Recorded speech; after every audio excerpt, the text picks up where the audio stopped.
자, 안녕하십니까. 이제 교정의 의 첫날부터 이제 첫 시간부터 시작을 해보겠습니다. 자, 이제 시험에 일단은 두 가지로 말씀을 드리는데요. 이제 교정 이거 다음에 바로 법령이나 이제 문제를 들어갈 때 이제 암기가 들어갈 겁니다. 그래서 일단은 전체 내용에서 교정 이 이론에서는 이제 가볍게 내용들을 설명을 드릴 겁니다. 그래서 교정학을 선택하지 않았었거나 또는 이제 교정 공부한 지 오래되신 분들은 포인트를 맞춰서 이제 들어가는 거예요. 교정은 삐뚤어지거나 잘못된 사람을 바로잡아 건전한 사인을 복귀시키는 걸 말한다 해서 심리학에서 유래된 것이다. 그래서 이건 꼭 기억해 두셔야 되죠. 심리학. 심리학은 왜 그러냐면 기본적으로 심리학은 삐뚤어진 마음을 갖다 바꾸기 때문에 커렉션스라고 하기 때문에 심리학에서 나온 거예요. 사회학이나 생물학에서 나온 게 아니다. 이거 기억하시면 될 것 같고요. 그 다음에 기본적으로 봤을 때 19세기 후반 실증주의 교육형이라고 되어 있죠. 그래서 실증주의 교육형이라는 건 뭐냐면 19세기 후반이 아니라 18세기 후반에 이제 베카리아라는 사람이 죄형 법정주의라는 게 등장하죠. 죄를 저지르면 처벌을 받는데 사람이 이성이 있다. 옳고 그름을 판단 능력이 있기 때문에 사람들은 다 의사가 자유롭다고 했는데 이제 실증학파로 갔더니 실제로 베카리아가 한 대로 그런지 확인을 해봤더니 그렇지 않더라는 겁니다. 그래서 일반인과 범죄인은 다르다. 그래서 범죄인은 소질과 환경정에서 문제가 있다라고 본단 말이에요. 있다고 보기 때문에 얘를 고쳐줘야 되죠. 고쳐줘야 돼. 근데 우리가 일단 나쁜 마음을 갖고 있으니까 나쁜 행동을 하기 때문에 이 부분을 갖다가 교정하는 것이 교정의 본질이라고 생각하는 거예요. 그래서 시험에서는 그냥 심리학에서 나왔다만 기억하고 고전주의가 아닌 실증주의에서 중요하다. 고전학파하고는 관련이 있다 없다? 없다라는 겁니다. 실증주의에서 교육형에서 들어오는 거죠. 그래서 이 교육형과 목적형에 반대되는 개념이 뭐죠? 반대되는 개념이 응보형이죠. 응보형. 잘못하면 쳐맞아야 된다라는 거잖아요. 그렇죠? 이것도 아니고 그리고 또 일반 예방하고도 관련이 없다 그랬죠. 일반 예방하고도 관련이 없어요. 일반 예방은 어떤 사람이 범죄의 두려움으로 해 가서요. 일반인들이 범죄를 안 하는 거고 교정이라는 건 기본적으로 뭘 베이스로 하죠? 특별 예방을 베이스로 하죠. 특별 예방을 베이스로 합니다. 특별 예방. 특별 예방이라는 건 뭐죠? 범죄인이 교화 개선돼서 다시는 범죄를 안 하는 걸 특별 예방이라고 하죠. 이 실증학파는 특별 예방을 강조하는 겁니다. 그렇죠? 그래서 범죄에서 범죄로 관심이 초점이 옮겨지고 범죄에서 범죄인, 즉 고전학파는 범죄를 무엇이 죄가 되고 무엇이 벌어야 한다면 그 다음에 실증학파는 범죄인이 왜 범죄를 할까? 그래서 생리적 범죄 소질일까 아닐까 확인한다는 거죠. 그렇죠? 그래 하고 이제 2차 대전 이후 그러니까 미국이 이제 주도권을 잡았을 때 미국에서 이제 교정주의가 발달하게 됩니다. 1960년도까지 발달하게 돼서 삐뚤어진 걸 복귀해서 사회 복귀를 강조하면서 처우 또는 교정이라는 말을 사용하게 됩니다. 처우라는 건 영어로 푸니시먼트, 처벌하다가 아니라 트리트먼트, 다루다. 그러니까 마약쟁이들한테는 마약에 대한 것을 처우해주고, 그들 강간범에대한 성인지 감수성을 북돋아주고, 그래서 처벌이라는 처우에서 교정이라는 용어를 보편적으로 사용하게 됐다라는 겁니다. 그 전에까지는 주로 행형이라는 단어를 많이 썼었죠. 행형, 형을 집행하다 이렇게 얘기했는데 응보형주의에서는 교정이라는 말을 쓴다라는 겁니다. 시험에서는 이제 두 가지만 기억하면 돼요. 교정은 심리학에서 나왔다. 그리고 실증학파랑 관련이 있다. 이 두 가지 포인트만 기억하시면 됩니다. 고전주의랑 관련이 없다라는 거. 범죄인을 교정하는 거니까 범죄인에 관심을 갖게 되고, 그 다음에 이 교정의 범위인데, 이건 이렇게 생각하시면 됩니다. 여러분들이 사랑합니다, 고객님 했을 때 사랑하고 자기야 사랑해 하고는 다르잖아요. 그렇죠? 그러면 사랑이라는 범위가 다른 것처럼 교정의 범위를 어디를 볼 것이냐 해서 크게 최협이, 그 다음에 협의, 그 다음에 광의, 그죠? 최강이라고 보는 거죠. 그렇죠? 근데 시험에서는 뭘 출제를 하냐면 보통 이제 승진 시험에서는 요 부분에서 일반 형집행법, 우리는 형집행법이 어느 기준을 하는지를 물어보는 문제가 출제가 됩니다. 일단은 협의의 교정을 기초로 한다는 걸 꼭 기억해 놓으세요. 우리나라 형집행법은 협의를 교정을 한다. 왜냐면은 자 보세요. 요 두 가지는 보호지기 하는 거죠. 보호지기 하는 거예요.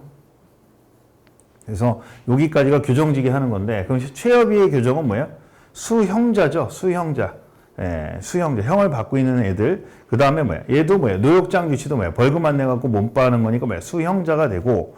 근데 우리가 교도소에서 주로 가두잖아요. 근데 구치소가 있죠. 최협의의 교정 플러스 미결 수용자, 사용확정자 등까지 포함했을 때 우리 형집행법은 구치소 교도소 커버하니까 여기까지를 본다. 그 기억하시면 됩니다. 광의의 교정은 여기서 소년원, 즉 자유박탈적인 거, 그 다음에 보호관찰, 그래서 자유제한적인 거. 근데 이제 현대사회에서는 교정의 범위를 좁게 본다, 넓게 본다. 최강위까지 봅니다. 미국 교정에서는. 그래서 지역사회 교정을 강조하기 때문에. 그러나 형집행법에서는 뭐다? 여기까지다 기억하시면 돼. 그래서 교정의 범위가 확대하는 경향이 있다라는 거. 여기까지들. 지역사회 사회봉사까지 본다. 꼭 시설 내 처우 보면 뭐예요? 사회 내 처우까지 본다. 기억하시면 됩니다. 자, 그러면 시험의 출제 포인트는 뭐다? 협의의 교정이 형집행법이고 교정의 확대 경향이 있다. 그 두 가지만 기억하시면 돼요. 나머지 시험에 나오는 부분이 아니니까. 자, 보겠고요. 그 다음에 자, 그럼 이제 쭉 나와서 현대적 의미의 교정 이거 모르셔도 됩니다. 확대된다 이것만 기억하시면 돼요. 그래서 요즘엔 뭐예요? 사인의 처우도 한다. 그럼 교정이 아닌 부분은 어떤 것들이 있을까요? 시험 문제 한번 내볼까요? 교정이 아닌 부분들. 자, 예를 들어서 양형 같은 것들 어때요? 양형. 양형은 누구예요? 교정이야, 판사야. 법원에서 하는 거잖아. 법원에서 형량을 정하는 거야. 이거 양형 부분은 뭐야? 교정하고는 관련이 있다 없다? 교정의 영역이 아니에요. 교정의 영역이 아니다. 꼭 기억해 주세요. 교정의 영역이 아니다라는 겁니다. 확대된다고 해도 양형, 법원의 판사의 형량을 결정하는 것들은 뭐야? 교정의 영역이 아니다라는 겁니다. 됐죠? 자, 그 다음에 이제, 다음에 보겠습니다. 자, 우리나라에서는 법무부 내에서 어쩌고저쩌고 이렇게 나와 있는데 이 부분 시험에 출제되는 부분이 아니죠. 그래서 우리가 교도소가 있고 뭐야? 보호직구, 범죄예방 정책구에서 투 트랙으로 돼 있다. 이건 다 아는 거니까. 그래서 주로 사회 내 차원에서는 뭐예요? 얘네들이 하고 시설 처우에서는 누가 한다? 교정본부에서 맡는다라는 부분이고 그건 그냥 넘어가셔도 되고요. 그 다음에 이제 교정의 행위입니다. 자, 여기서 중요한 거는 교정학 시험에서 이제 실무가 이제 문제 출제 경향이 이제 앞으로 과거 문제, 우리가 지금 교정 실무가 아니라 이제 어떤 문제? 과거의 기출문제 기준하면 이론 문제도 나오고 조문 문제도 나오게 됩니다. 아시겠죠? 그러니까 이제 이론 문제가 나왔을 때 어디까지 나오냐를 커버를 해야 되는데 과거 기출문제 승진 시험이 있었을 때의 기준으로 제가 설명을 드리는 거예요. 그러니까 어렵지 않습니다. 커버하고요. 그 다음에 이제 행정과 교정의 개념이라고 되어 있는데 여기서 이제 설명하셔야 될 부분은 뭐냐면 자, 행정이라는 건 뭐예요? 어떤 의미냐면 자, 행정이라는 건 법률적 의미예요. 법률적. 형을 집행하다. 뭐라고? 법률적. 근데 행정은 뭐예요? 뭐하죠? 교정을 하기 위해서 하는 거잖아요. 근데 예전에 응보형주의에서의 행형은 뭐죠? 네가 3년 동안의 죄를 졌으니까 인과응보로 3년에 가자라는 행형이지만 현대사회에서 행형은 뭐죠? 형을 집행해서 뭐야? 사람을 갖다 재사회화. 그러니까 뭐예요?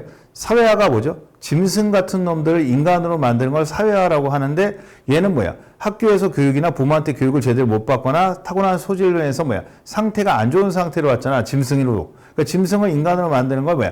다시 고치는 걸 뭐야? 재활용, 재사회화 한다는 겁니다. 그럼 현대사회에서는 뭐야? 교도소의 역할이 뭐예요?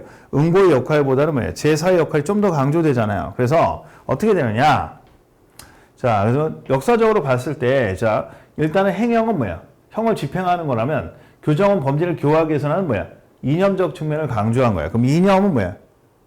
교정이고 그 이념을 하기 위해서 뭐야? 행형을 하는 거예요. 그럼 어떤 관계가 되느냐? 자, 보세요. 한번 제가 정리를 한번 해보도록 하겠습니다. 자, 보세요. 자, 일단 보겠습니다. 자, 교정을 해요. 자, 교정을 합니다. 삐뚤어진 거 고치려고 해요. 그럼 형을 집행해야 되겠죠? 그렇죠? 그러면 뭐야? 교정의 수단이 뭐가 되죠? 행형이 되는 겁니다. 그런데 왜 행형을 하죠? 교정을 하기 위해서 하겠죠? 그래서 이걸 왜? 목적 수단 관계라 보는 거예요. 목수 관계다. 목적 수단 관계다. 이렇게 기억하시면 돼요. 됐죠? 그래서 교정은 뭐예요? 목적 수단 관계라 볼 수 있다. 그리고 어떻게 보시면 되냐면 같은 의미를 쓰인다라고 보시면 돼요. 과거에 형을 집행하는 응보형 시절에 행형이라는 말을 많이 썼지만 지금 뭐예요? 교정이라는 말을 쓰는데 같은 의미로 쓰인다라고 생각하시면 됩니다. 됐죠? 그래서 교정의 범위는 아까 말씀드렸죠? 그래서 여기까지를 하기 때문에 뭐야? 양형은 뭐야? 교정 범위다 아니다? 아니다라는 거야. 근데 사회봉사나 수강명령이나 이런 것들도 뭐야? 현대사회에서는 뭐야? 시설 교정뿐만 사회 내 교정을 강조하고 있기 때문에 이 부분도 포함한다 이렇게 기억하시면 돼요.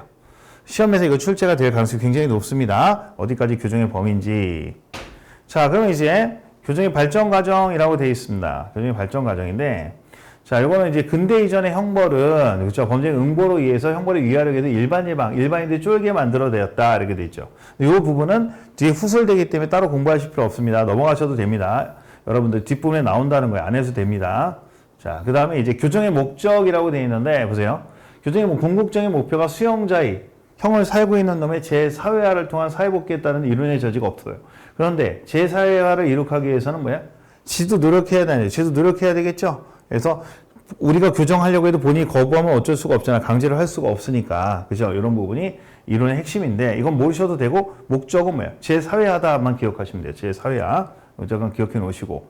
형의 집행의 수용자 처우에 관한 법률 제1조에 이 내용이 잘 나와 있죠. 이건 외우셔야 됩니다. 암기하셔야 돼요. 이 법은 조문 1조는 무조건 외우십니다. 형 집행법. 이 법은 그렇죠. 이 법은 형 집행 수형자의 뭐예요? 수형자의 뭐예요? 교정교화라고 되어 있죠? 수형자의 교정. 수형자는 뭐야? 교정교화 해야 되겠죠? 교정교화, 수형자의 교정교화. 이 가로넣기로 나올 수 있어요. 교정하면 뭐야? 왜 목적이죠? 사회복귀죠. 그렇죠? 그래서 교사. 수용자를 뭐야?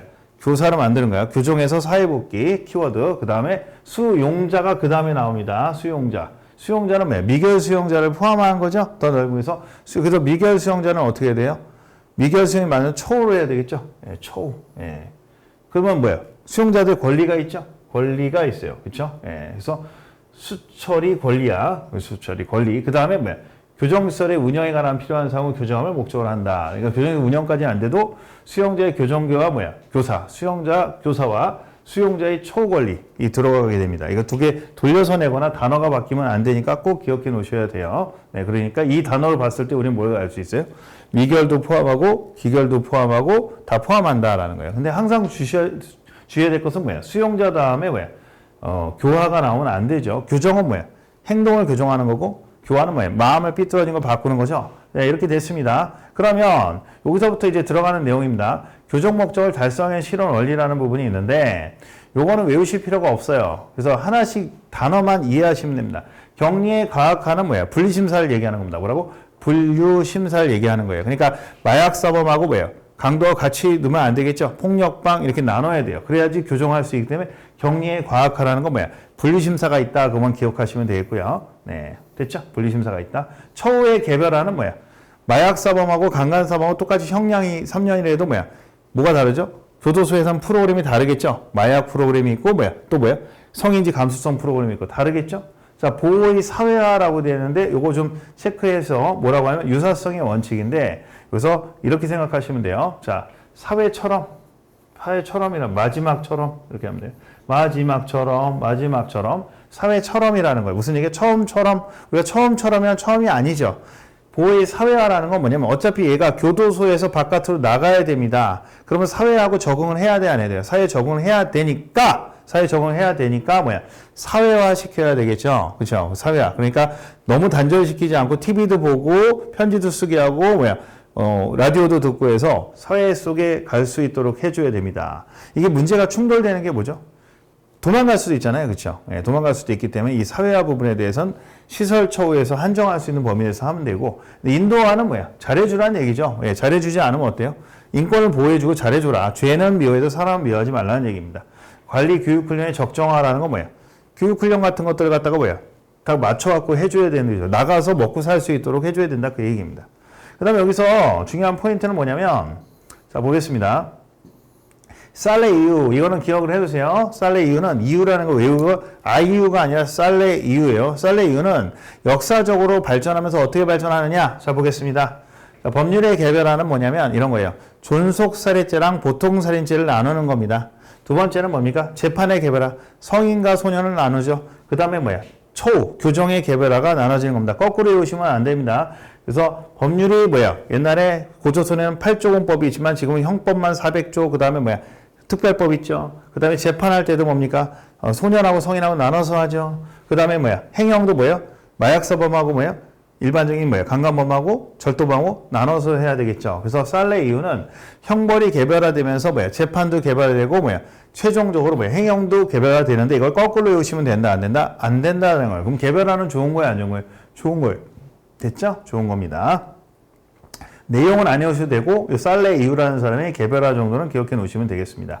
그 다음에 자 교정의 발전 과정이죠. 이 교정의 발전 과정은 시험에서 많이 출제가 됩니다. 그래서 출제가 되기 때문에 순서를 기억해 놓으셔야 되는데 자 그러면 이제 첫 번째 이제 선생님이 이제 여러분한테 설명할 때 감옥화, 자 그다음에 행영화, 그다음에 처우론, 그다음에 뭐야 보호론에 있어요. 그래서 외우실 때는 자 보세요. 감, 행, 뭐예요? 처, 보로 외우는 겁니다. 가맹 초보. 그렇죠? 예. 그러면 이제 하나씩 설명을 할 겁니다. 키워드만 기억하면 돼. 순서 물어보는 순으로 하는데요. 자, 여기 보세요. 19세기 뭐야? 과목학, 20세기 행정학, 2차 대전 교정초론, 70년대 이후에 교정보호론으로 발전되어 왔다. 이렇게 돼 있어요. 그러면 이 순서가 시험에 하고 지금 현재 우리나라는 교정보호론이죠. 그러면 이제 하나씩 설명하게 보겠습니다. 이제 과목학을 보면 이렇게 얘기하면 돼요. 과목의 관리라는 단어에 동그라미 치시고요. 이게 무슨 얘기냐? 자, 우리가 교도소를 운영합니다. 그럼 교도소에서 이제 하루에 어떤 사람에서 하루에 10,000원으로 직원들도 월급 주고 우리가 뭡니까? 싸움도 안 나고 전염병도 안 나고 뭡니까? 그리고 죄수들도 뭡니까? 건강하게 교도소에 있다 잘 나오게 해야 돼요. 근데 2만원, 3만원, 5만원 비용이 너무 많이 들게 되면 뭐야? 1년에 예산이 엄청나게 많이 들 거 아니에요. 그래서 감옥학이라는 게 뭐냐면 일종의 행정관리로서 공무원이 감옥을 관리할 때 가성비 좋게 관리할 수 있는 학문이 처음에 뭐야? 교정학이라는 거야. 그럼 사람을 갖다가 교화 개선한다는 생각은 없고 거기서 뭐야? 전염병도 안 걸리게 그리고 자살하지 않게 잘 해주는 거죠. 그게 뭐야? 감옥의 관리가 관리 과목학이에요. 관리 과목학. 그래서 이게 독립적인 학문으로 인정이 되고요. 그 다음에 행형학이라고 되어 있는데 뭐야? 가맹초보. 형학은 뭐야? 형을 행하다라는 거잖아요. 그래서 행을 형하는데 여기서는 관리도 행형이잖아요. 근데 그런 뜻이 아니고 어떤 의미를 갖냐면 얘네들이 그죠? 이 사람들이 사람이 만들어줘야 될 거 아닙니까? 만들어줘야 되니까 기도도 하고 할렐루야 너 왜 들어왔니? 뭐 하는 거야? 그러면 감옥을 행하면서 저는 이러이러한 것 때문에 왔어요. 그러면서 뭐야? 사람을 바꿔주는 겁니다. 그래서 행형을 하면서 사람을 교화 개선하려고 하는 거죠. 그래서 감옥학이 감옥의 질서를 중시한 반면 행형학은 제도가 아닌 사람을 대상으로 한 교육을 중시하는 인간 감옥학을 할 수 있다. 1차 대전 이후에 등등등등등등이 나와 있죠. 그래서 교육형주의가 있는데 외우실 필요 없고 뭡니까? 사람들을 좀 잘 바꿔 휴머니즘적인 게 뭐다? 행형학이다라는 거. 사람을 바꿔주려고 하는 겁니다. 뭐야? 노동, 수양, 능력 발휘 이런 것들이 나오죠. 그런데 문제가 발생해요. 자, 우리가 사람을 갖다가 뭐야? 할렐루야해서 내보냈더니 나서 또 범죄를 하는 거예요. 마약장이는 마약장이대로, 그쵸? 살인범은 살인범대로 기도했다고 되는 문제가 아니죠. 그럼 마약장이는 마약을 제거해야 되고, 강간범은 뭐야? 성인지 감수성을 해갖고, 절도범은 뭐야? 도벽을 제거해야 되고, 그리고 뭐야? 이게 소질적인 애들도 있고, 그 다음에 뭐야? 좋지 못한 환경을 통해서 하는 게 있고, 그러면 이거는 어때요? 할렐루야 다 해야 돼요? 개별적으로 처벌해야 돼요? 개별적인 처우를 해야 되는 겁니다. 개별적인 처우를 해야 되는 거. 무슨 처우? 항상 처우가 되면 뭐야? 영어 트리트먼트니까 개처우에 개별 처우를 해야 되는 겁니다. 왜? 수용자에 따라서 원인이 다르니까. 그래서 행형은 단순히 자용만 집행하는 것이 아니라 수용에 적극적인 교육을 해서 등등등을 한다는 겁니다. 그래서 뭐야? 교정 처우로는 범죄를 환자로 보는 거예요. 환자. 나쁜 놈이야, 아픈 놈이야. 나쁜 놈으로 보는 거죠. 그래서 개별천에 근거해서 집단치료 등등을 하고 개인도 하고 시설에서 교도소에서 하게 되는데 문제가 하나 생깁니다. 이게 미국의 1960년대까지 발달합니다. 60년대까지 발달하는데 문제가 생기는 게 뭐죠?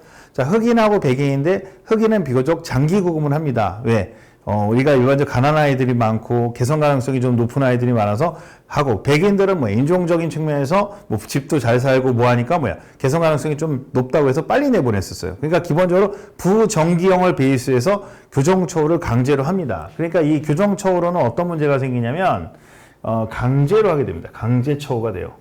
왜? 환자에 대해서 환자니까. 왜? 환자니까. Why? 환자니까. 환자는 뭐야? 강제 처우 가능하죠. 의사가 퇴원 못 시키면 퇴원 못 하잖아. 그러다 보니까 어떤 문제가 발생하느냐? 자, 첫 번째는 뭡니까? 흑인은 빨리 나가지 않고 늦게 나가서 뭐야? 결국 사회 적응 못 하고 20, 30년 있다 나오고 백인은 어떻게 됩니까? 일찍 나오는 거예요. 이런 문제 발생하게 되고 그래서 백인이 와서 처우가 교정되지 않은 상태에서 사람 죽이고 그럼 이게 무슨 문제가 발생해요? 불공평의 문제도 발생하고 또 부당하게 뭐예요? 인권의 침해가 되는 것도 반다는 거예요. 왜? 교도소장에 대한 무한한 재량을 주거든요. 병원장과 마찬가지로. 그랬는데 효과가 없더라는 거야. 그래서 영어로 nothing work. 다른 말은 뭐야? 뻘짓거리라고 하는 뻘짓거리. 이 뻘짓거리가 아니니까 문제가 있잖아요. 그래서 이거 안 되겠다. 어떻게 한다? 다시 법대로 하자. 근데 이 법대로인데 이제 과거의 응보에 의한 법대로가 아니라 그렇죠? 자, 형집행법 매뉴얼대로 해서 법치주의로 하는 법대로 해서 딱 부정기형 하지 말고 여긴 부정기형이었는데 형기가 정해지지 않고 사람이 되면 되는데 부정기형이 아니라 뭐야? 딱 정기형으로 해서 엄격하게 해서 흑인과 백인 구별하지 말고 죄를 진 만큼만 해서 하게 되면 왜 이게 보호론이냐? 봐보세요. 자, 저지른 죄만큼만 하니까 뭐야? 부당하게 되지 않으니까 피의자, 즉 수용자의 인권도 보호되고 그리고 뭡니까? 사회도 보호되는 거야. 양쪽 다 보호되니까 뭐야? 신응보형론 뭐야? 교정보호론이 되는 거야. 그러니까 어떤 법의 보호를 받는 거야. 법에. 그러니까 여태까지 뭐야? 많은 재량을 떴던 교도소장들한테 재량을 주는 게 아니라 법대로 하라는 얘기죠. 법대로 하자. 그래서 교정처우론은 자 50년대 후부터 비판을 받는 거야. 이게 욕을 먹고 보호론이 나온 거죠. 그래서 미국이 대세 70년대 초반에는 알렌 모리스 윌슨 포겔이 교정을 포기해. 그래서 포겔이야. 교정을 포겔이 되는 겁니다. 그래서 응보형 옛날 응보형인데 뭐야? 법에 입각한 응보형이라는 거죠. 그냥 마음대로 하는 게 아니라 뭐야? 우리가 이제 예를 들어서 교도소에서도 내가 이제 억지로 처우를 받으면 이게 뭐야? 부당하면 뭐야? 청원도 할 수 있고 이의 신청도 할 수 있고 하고. 그러니까 저지른 죄만큼만 하고 그리고 내가 뭐야 교회 다니고 싶지 않으면 교회 안 다녀도 돼. 왜? 나는 죄 진 것만큼 교도소에 있으면 되니까. 그러니까 처우를 강제받되 불필요하게 뭡니까? 억지로 교정받고 이런 건 안 한다는 겁니다. 그래서 교정주의를 포기하는 거예요. 그래서 교정을 포기해서 포기일이 되는 겁니다. 그래서 알레는 형벌에 대한 재짐의 억제 이론이라는 건 뭐야? 사람 다 이성이 있으니까 뭐야? 죄를 저지른 죄를 갖다가 처벌받지 않으려고 하고 처벌받으면 거의 고통스러워서 다시는 감옥에 안 갈 거니까 그게 억제 제지 이론입니다. 정의에 입각한 걸 하죠. 자, 그래서 교정보론 범죄의 경중에 따라 형벌을 가야 되지 개선 가능성을 판단하면 안 됩니다. 그래서 이렇게 기준에서 결국 뭐야? 개별 처일에서 경제소송심이 구매한 특별 예방 효과를 기대하기 어려운 점을 지적했다. 다시 얘기하면 뭐야? 사람 안 바뀐다라는 거예요. 사람 안 바뀐다. 그래서 강제적 치료보다는 정의에 입각한 처벌과 범죄에 대한 법률적 보호를 강조한다라는 거야. 죄수들도 뭐 있다? 인권이 있다는 거죠. 그렇죠? 그래서 소수의 누범자를 사회로부터 장기간 격리시키는 선별적 운용 역할이라든지 또 다른 말로 삼진아웃죄가 있어요. 뭐라고? 삼진아웃. 동일한 범죄를 3번 저지르면 영구히 격리하다라는 거고 이거는 뭡니까? 교도소에서 너무 이제 처음에 다 넣다 보니까 집합적 무능화가 되다 보니 어떻게 되죠? 거기서 과밀 수용이 되잖아요. 그래서 통계학적으로 보니까 자주 저리는 애들 집중적으로 감옥에 넣자. 전과 14, 15범들을 이렇게 되는 겁니다. 이 두 가지가 뭐야? 대세가 되는 겁니다. 그리고 정기형으로 복귀해. 부정기형에서 다시 뭘로 바뀐다? 정기형으로 복귀되는 거죠. 그렇죠? 정기형 복귀되는 거예요. 정기형으로. 예. 자, 그래서 시험에서 이 내용들이 이제 그 조정보호론으로 갔을 때 어떤 효과가 있는지를 물어보는 문제가 많이 출제가 됩니다. 자, 그 다음에 자, 그래서 이 순서 외우셔야 돼요. 근데 순서에서 감행처부터 감옥의 관리, 행여왕은 뭐예요? 인간학, 교정처우는 개별처우, 병원이죠. 부정기형, 뭐야? 다시 뭐야? 해보니까 안 되니까 법대로 하자. 그래서 지금 교정보호론, 신응보론이 되죠.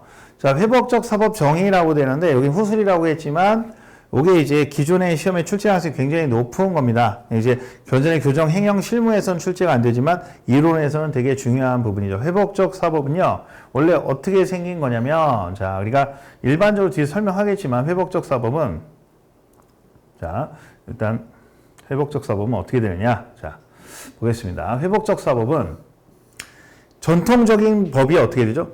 너 처벌받았으니까 뭐예요? 감옥 가야 된다 이런 거잖아요. 그럼 뭐예요? 법의 위반으로 본다면 회복적 사법은 뭐냐면 자 우리가 이런 거 한번 생각해 보세요.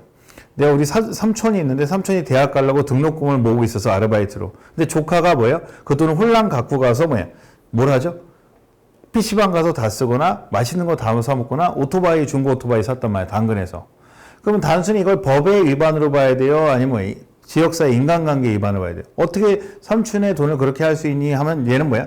감옥 가면 되잖아. 이러면 안 되잖아. 그래서 자기가 용서를 구하고 반성을 하고 지가 아르바이트도 하고 삼촌에 뭘 해줘야 돼요?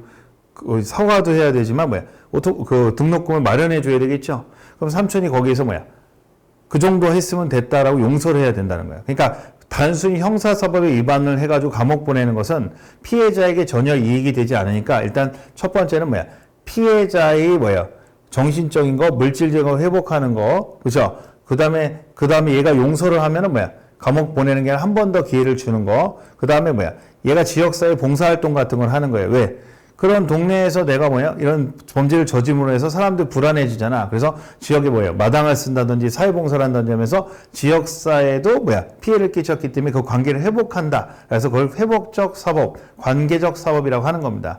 이 관계적 사법은 어디서 나왔냐면 브레이스 웨이트라는 사람이 있어요. 브레이스 웨이트라는 사람의 재통합적 수치심 이론이라는 게 있어요. 그러면 재통합적 수치심 이론은 뭐냐? 뒤에 설명하겠지만 우리가 쪽팔림이라는 건 뭐죠? 수치심이라는 것을 꼭 나쁜 것만 아니다. 일반적으로 과거의 낙인이론은 사람들 꼬마아이들한테 범죄를 저질렀다고 수치심을 주게 되면은 어떻게 된다? 더 나빠진다라고 봐요. 근데 그 다음에 고전학파나 이런 옛날 애들은 처벌에 대한 두려움으로 수치심을 걷거나 두려움은 다시는 범죄 안 할 거라고 보는데 이 두 가지가 이제 충돌하잖아요. 처벌하면 더 나빠진다. 처벌해야지 범죄를 안 한다. 두 가지가 되는데 결국은 어떤 사람한테 부끄러움을 줄 때 이 수치심을 갖다가 둘로 판단합니다. 첫 번째는 수치심을 이제 이 쓰레기 같은 놈아라는 오명적 수치심 설명할 거예요. 네가 잘못했던 걸 용서를 구하고 하면 네가 진심을 구하면 너를 갖다가 다시 기회를 줄게 하는 대통합적 수치심으로 합니다.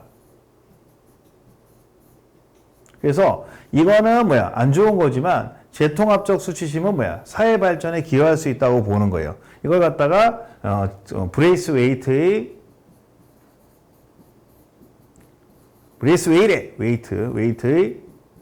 재통합적 수치심 이론이라고 합니다. 뒤에 한번 나오니까 일단은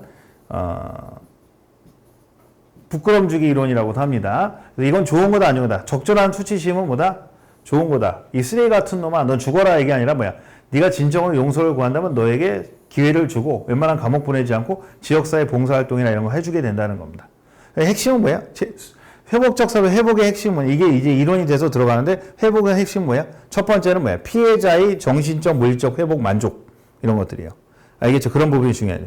그 다음에 두 번째는 뭡니까? 지역사회 회복 이런 것들. 그 다음에 그러면 거기에 따른 얘가 진짜 용서를 구하면 기회를 주게 되는 거죠. 자 보겠습니다. 회복적 사법은 범죄 인간관계, 법의 위반이 아니라 인간관계의 침해를 호화 국가와 가해자뿐만 아니라 피해자의 지역사회가 모두 주체가 돼서 우리가 지역사회가 들어가야 돼요. 피해자도 들어가야 됩니다. 근데 종전의 형사처벌은 피해자는 제3자야. 왜? 우리가 갑과 을이 치고받아서 이빨 부러졌어요. 그래서 을이 이빨 부러졌을 때 을의 의사에서 처벌받는 게 아니라 국가가 형벌권을 갖고 가게 되는 왜? 사적 복수의 시절이 아니니까. 그럼 이제 문제는 뭡니까? 때린 갑은 감옥 가면 그만이고 을은 이빨 부러져고 이빨값도 못 받으면 을이 너무 손해를 많이 보잖아요. 그래서 이 부분에 대해서 피해자에 대한 배려가 있어야 된다는 부분이 등장하게 되는 겁니다. 왜? 가해자는 교도소에서 교정 프로그램 뭐하고 다 해서 국가에 손실을 끼치는데 피해자는 국가의 치안이 안 돼가지고 그 피해를 입었는데 이걸 갖다 온팡 자기가 쓸 수도 있잖아. 그래서 법을 갖다 적법 절차를 잘 지키는 것보다 더 중요한 건 피해자의 권리 회복이 중요하다라는 겁니다. 그것이 사회 통합에 더 기여할 수 있다고 보는 거죠. 그래서 자의 재통합을 추구하는 것이다. 자, 아까 선생님이 얘기했던 뭐라고 했어요? 조카, 오토바이 산 조카, 삼촌 등록금 가지고 와서 그 조카가 만약에 우리 지역사회의 동생이라고 한번 생각해 보시면 되는 거예요. 얘를 어떻게 처리할 것인가? 자, 이런 범죄를 단순히 법익 침해로 보는 것이 아니라 범죄도 하나의 사회 현상이다라는 게 중요해. 사회 현상. 있을 수 있는 일, 애들이 크다 보면 있을 수 있는 일이라서 가해자와 피해자는 그 가족과 지역사회를 함께 참여시켜 사회적 차원, 법적 차원보다 사회적 차원에서 먼저 해결하자는 겁니다. 그래서 1970년 이후 북미, 유럽 등에서 시행되는 다양한 배상명령 제도가 가해자, 피해자 화해 포럼 등등이 있는데 이거는 좀 이따가 이제 설명을 드리도록 하고요.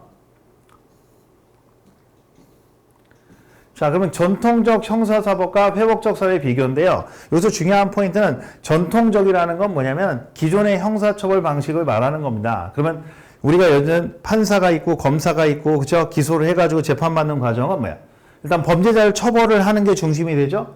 국가가 다 주도하잖아요. 그러면 가해자, 피해자는 조정 합의 같은 건 없는 거예요. 그럼 피해자는 이빨값을 받을 수가 없겠죠? 그럼 이제 회복적 사법의 이념이 들어오면 중요한 건 회복적 사법 한다고 이빨로만 하는 게 아니라 우리 형사소송이나 각각 조문에 회복적 사법에 관계된 내용들이 들어가게 돼 있어요. 최근에 들어왔어요. 그러면 피해자의 피해복을 중심적으로 합니다. 그래서 예를 들어서 검사가 형사 재판에 있어서 형사조정이라는 제도가 있어요. 형사조정이라는 제도가 있어갖고 피의자 갑의에서 이빨값 받기 위해서 조정을 해가지고 그걸 갖다가 기소할지 안 할지 반영하게 되고요. 그 다음에 배상명령이라고 해서 재판할 때 1심이나 2심 재판에서 이 사기꾼한테 사기 유죄도 중요하지만 사기 배상 액수를 갖다가 별도로 민사소송을 하지 않고도 받을 수가 있어요. 아까 제가 하는 형사 보상 같은 어떤 문제나, 그렇죠? 범죄 피해자 보호에 관한 것들, 형사 조정에 관한 것들, 범죄 피해자 보호법에 있고요. 두 번째는 아까 얘기했던 배상 명령 같은 것들은 소송 촉진에 관한 법률에 있거든요. 참고로만 하시면 돼요. 이런 것들이 있어요. 그래서 갈등 해소 원사 협의합니다. 그래서 모델이 세 가지가 있는데 이 세 가지 모델이 있는데 우리가 이제 세 가지 모델이 어떤 게 더 좋다라는 건 아닙니다. 좋다는 게 아니라 세 가지 타입이 있다는 거야. 그러니까 우리가 생각했을 때 자동차가 있죠? 우리가 이제 세단도 있고 SUV도 있고 그죠? 스포츠카도 있잖아. 각각 용도가 다르잖아요. 그래서 이게 위에 있는 게 아니라 각각이 있는데 자, 일단 1974년에 캐나다 온타리오 최초로 했다. 이거 기억해 놓으시면요. 이거는 뭐냐면 자, 우리가 때린 놈과 맞은 놈 둘이 만나면 어때요? 어색해요, 어색해요? 어색하죠. 어색하고 사과하기도 쭈삣쭈삣하다 또 시비가 붙을 수가 있잖아. 그러니까 중간에 조정자가 붙는 겁니다. 조정자가.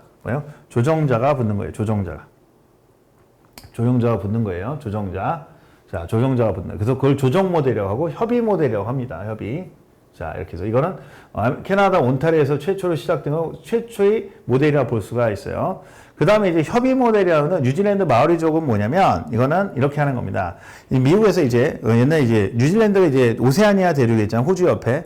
근데 그 어떤 애들이냐면 뉴질랜드 마오리족의 자녀 아이들이 백인 아이들보다 학교에서 사고 치는 비율이 높은 거야. 그래갖고 이걸 갖다 개선하고자 어떻게 하느냐.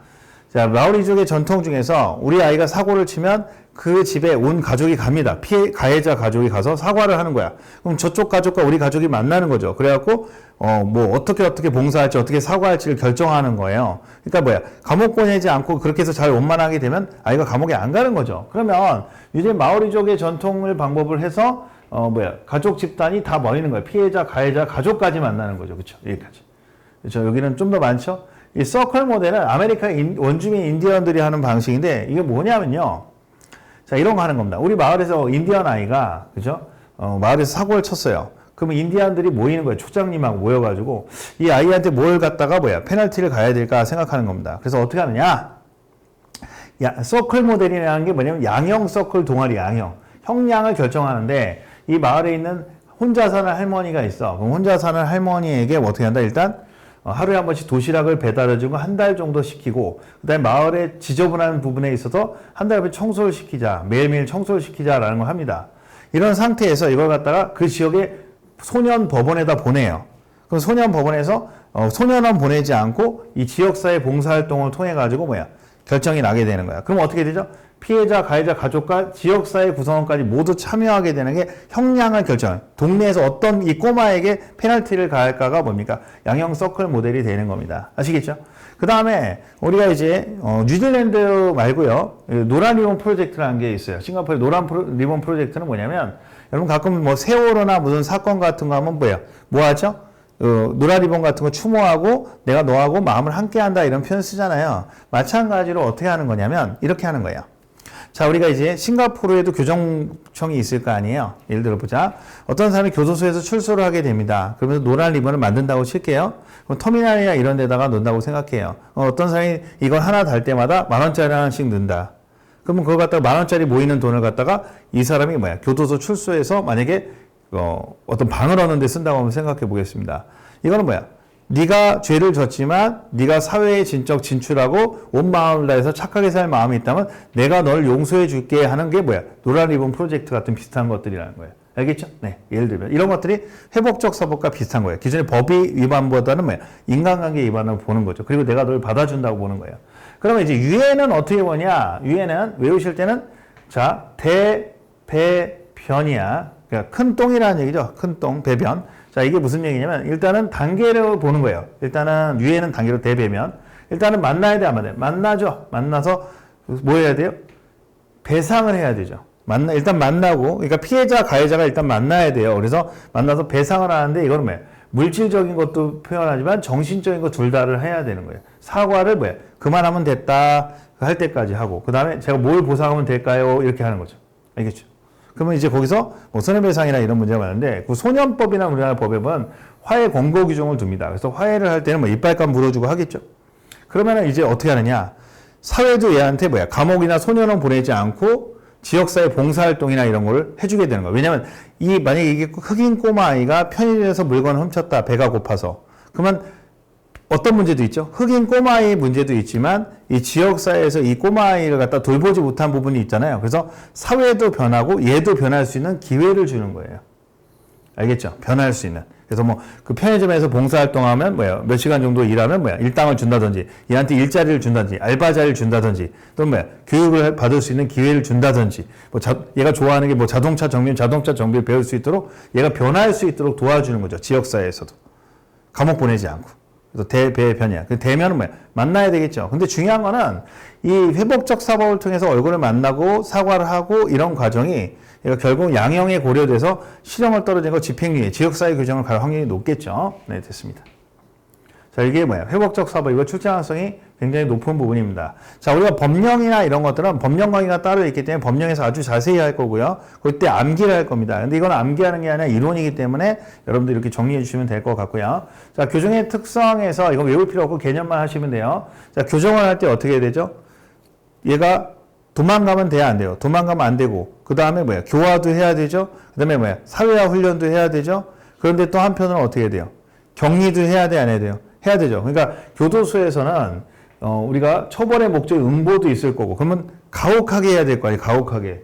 그 다음에 억제라는 거 뭐야? 얘가 범죄를 못하도록 해야 되고, 교화 개선도 해야 되고, 얘가 뭡니까? 연쇄살인범이 사람을 죽이지 않도록 무력화, 가두기도 시켜야 됩니다. 근데 문제는 뭐냐면 이것들이 갈등을 할 수밖에 없는 게, 만약에 이 사람에 대해서 우리가 한번 생각해 보겠습니다. 가두면 무력화되죠. 사람 못 죽이게 무력화됩니다. 무력화. 그 무력화되면은 격리시설에 안에 넣을 겁니다. 근데 교화 개선하기 위해서는 뭐 해야 돼요? 사회훈련 프로그램이 있어야 되잖아.